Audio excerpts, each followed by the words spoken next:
All right, and we're back. You're listening to the Living Mandala podcast. My name is Aura. And the series, The Chakras of the House, continues now with a deep dive into the heart chakra.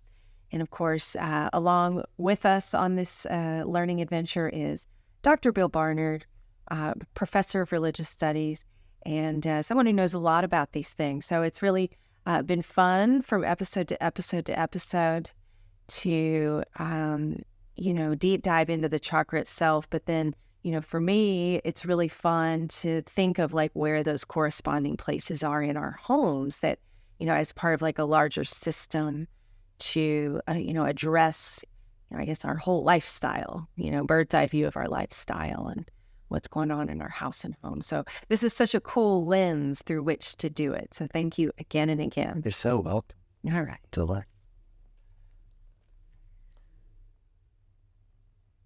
So what do you think? You want me to just dive into That's what I think. Yeah, sure. Just dive right into the heart of the thing. Yeah. Heart. Right in the heart, and that's exactly what the anahata is. It's exactly that whole issue of the heart of the matter, right? And we can start thinking about the qualities of the heart, right? The heart as an energy center, as a sort of a vortice of a certain quality of consciousness, and so that we can really explore what does it mean to be in the heart, right? And it's a really, but let's get some of the sort of the basics out of the way first. Is we can go through the different colors, for instance. And so green is like the anahata, and it's linked to the element of air, and its sound vibration, the seed mantra, is yum.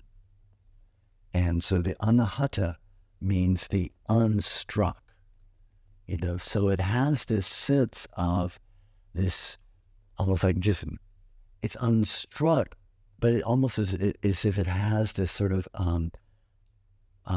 it's like a bell waiting to be rung. It has that sort of quality, so it's a very deep, subtle, vibratory presence has that sort of quality with anahata. And for me, I tend to think of, as we talked about before, the different petals of the chakra, right? And again, sometimes they're understood as intersections of nadis, these flows of energy, these streamings of energy, these literally means rivers of energy, these nadis, right? That we have, and oftentimes the chakras are said to be sort of intersections of those rivers, right? But for me, I think that there's truth to that. I don't think that, but it's not limited to that. It's what I think a sort of a deeper way of understanding it is what we've been talking about before, almost like the different colors of the one white light. And so it's like with the heart, there's just this beautiful, very you can feel it. The petals of this one flower, such as the qualities of kindness and of compassion and mercy, right? And love in all of its different manifestations, right? And so to me, each one of those, they have their own beautiful streaming quality of uniqueness. So the compassion isn't the same as kindness, but they're both beautiful. It's not the same as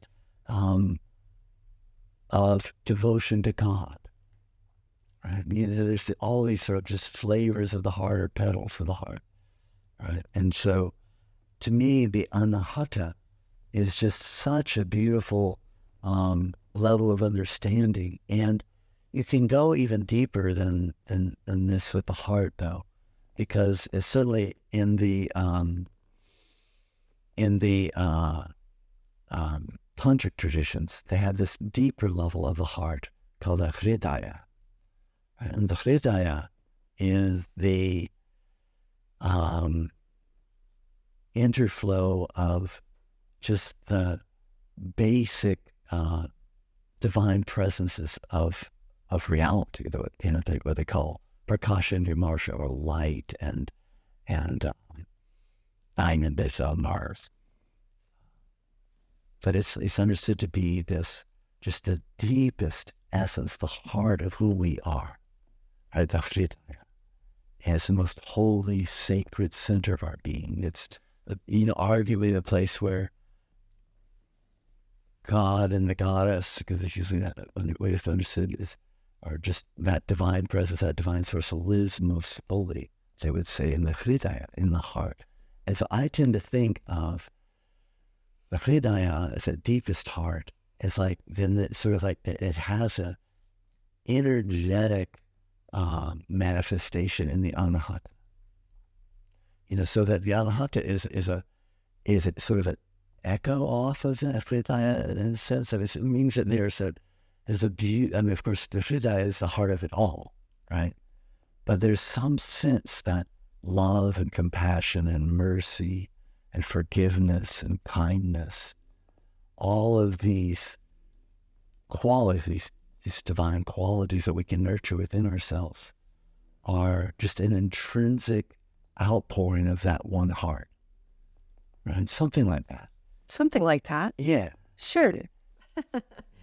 No, that's lovely. And, in contemplating, bringing those qualities back into what does that look like in your house, that's like, there's a little bit of a choose your own adventure there. This is a real crossroads kind of chakra, I guess, in the body.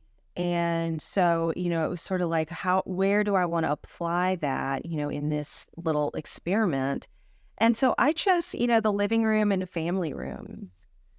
It's like kind of the heart of the house. I mean, it's arguable, you could say, well, maybe that, a lot of people's heart of the home is, their kitchen or their bedroom or something. And so, I just think like lots of different rooms, and parts of the home really fit. I also picked the hallways with this one, just sort of indicating like, some sort of flowing between all those different types of love. And the heart itself pumps blood, and so hallways. And so really taking a look at these rooms while you're in this heart space, this heart chakra examination, those are the rooms to take a look at.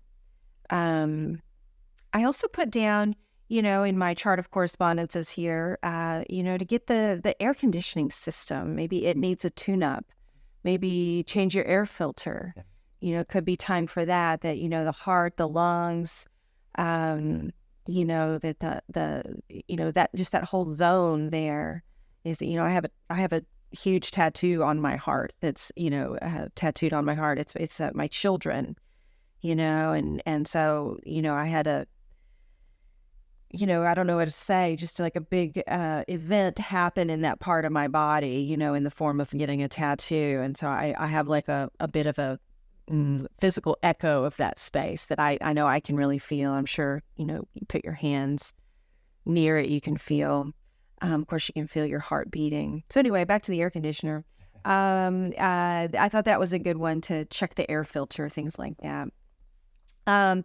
Also, in terms of a filing cabinet addressment here, maybe this is time to take a look at your medical paperwork. And just like a good old fashioned annual checkup, with your doctor, and maybe just take a look at your medical files and, just make sure that there's a real clarity around, medical issues. And it's a radical act of self-love. Do you know where your important papers are?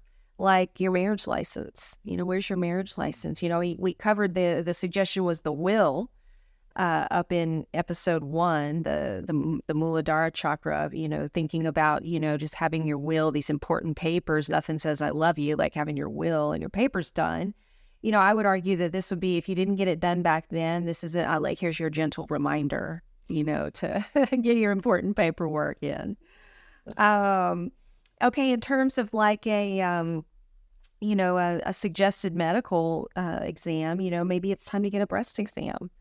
I know that I have not had a breast exam in a very long time. So this is me saying out loud, I should probably schedule a breast exam. That would be a good thing to do. Are there any heart or lung appointments, that you need to make? I know you've got some some lung things going on. So here's your gentle reminder if there's anything you need to be doing there.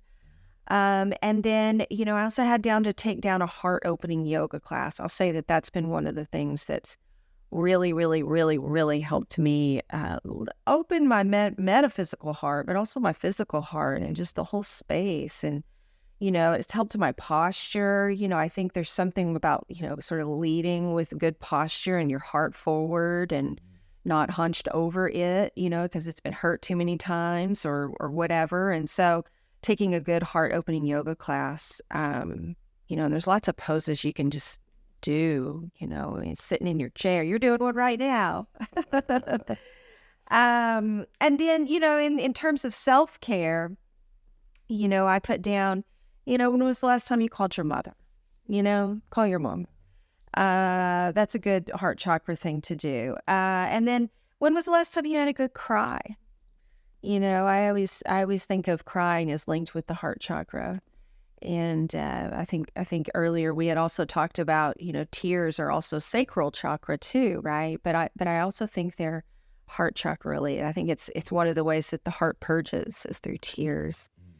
And there's a really great book that if you're of a certain age, you totally read it. It's called Where the Red Fern Grows. But if you're in need of a good cry, that is an excellent book.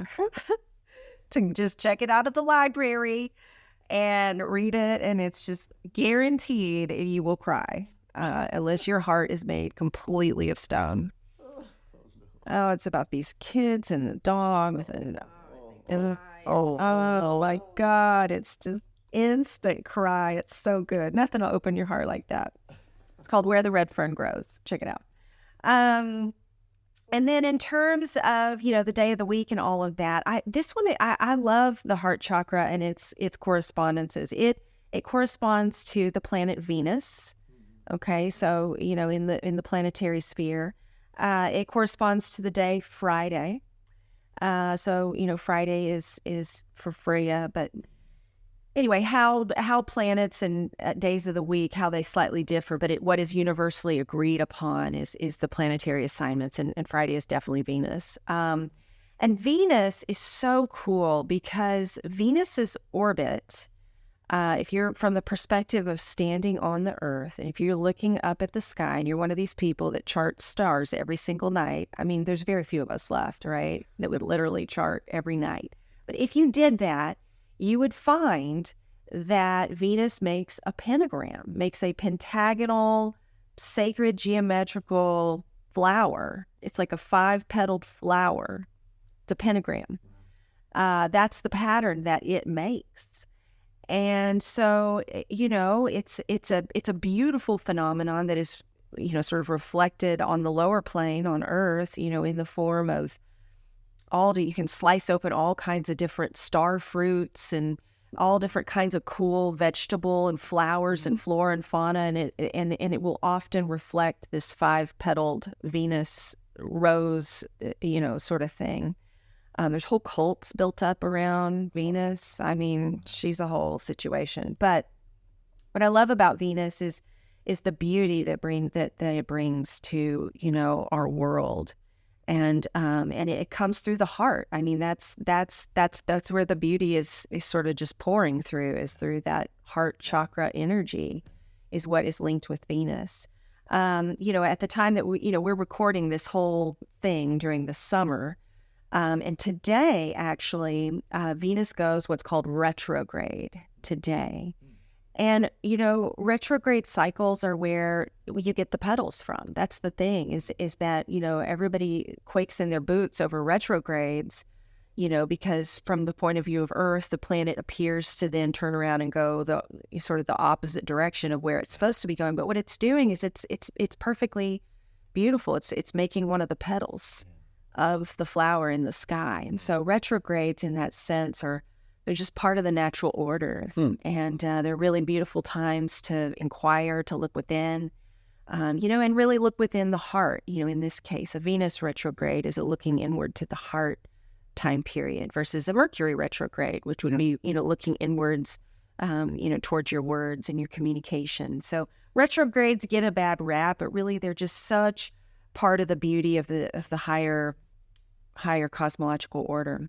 So you might want to take a look at where Venus is in your natal chart. I feel confident there's going to be a message there for you. Look at what house it's in, look at what sign it's in, and just understand what you understand from that. You can also take a look at your natal chart where Taurus and Libra are. Those are the two signs that are ruled by Venus. And they kind of already have a Venus sheen on them, if you will, Taurus and Libra. So take a look at where those are in your chart, what house, and maybe what other planets are going on in there. And then in terms of the color, you had said green, which is definitely heart chakra, but Venus, in some of the schools that I follow, Venus is also linked with like periwinkles and pinks and blues. There's a whole range of shades that are Venusian, I guess. But really just any colors that spark beauty in your mind's eye, and those are the colors associated with Venus. So that's kind of the scoop on the higher order of the heart chakra. Anything else to say or comment about the heart chakra? Yeah, I mean, I just think I love talking about the heart, and so it was just lovely as we were talking, and as we say how it was lovely, right? It's meaning both beauty and love, right? But there's that sense of that, as we're talking about the sort of the multifaceted nature of the heart, in the sense that, it's all, the heart chakra to me is also very much just about feeling. Mm-hmm. Period. Just like we say about feeling sad, and just it's like almost like the purity of feelings, without, it's like the flow of that energy of feeling and being in it, really feeling it without necessarily having much more a sort of lighthearted overlay of story upon that. Or sometimes not so lighthearted. Exactly, right? Right. That's exactly right. And so disentangling all of the complexities of the heart, but to me, the heart in its purity has to do with those really just these amazing capacities to, bring love to a situation, to be in your heart, right? And what is that? And we have the opportunity to really feel that. And so it's just, and the other thing I was thinking of is what we've been touching upon it some, is the way in which I think you almost can't lose if you add heart to any of the other chakras. There's something about, it's like, I know we talked about this with Svadhisthana or with the second chakra, how that's an ideal combination, right? But it's not, it's almost with any of the chakras, right? It's like you bring heart into insight, with it. It's like, all of a sudden it's I don't know, it gains a depth, and it's almost like you just can't lose if you get in a real pure vibration of the heart. Like I remember when I was working with my wife's healing school, and when it was very clear when we were working, doing really these profound, heartfelt processes with people. And to me, it was just so clear that I could feel this bell of truth going off, but it'd be in my heart, right? And in all these different mystical traditions, time after time, there's something really crucial about the heart. It's the dwelling place in Sufism of Allah, et cetera, right? So there's something like there's that specialness of the heart. That is the underscore for me. Right. Cool. Well, thank you. So that's the heart chakra. All right. You're listening to Living Mandala Podcast.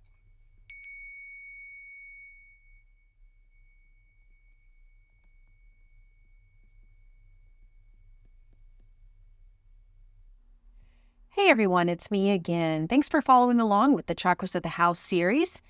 We pick it up again in a couple of weeks with the throat chakra. So if you're enjoying everything so far, feel free to drop me a line. I'd love to hear what your experience is as you listen and perhaps even participate. See you next time. Thanks.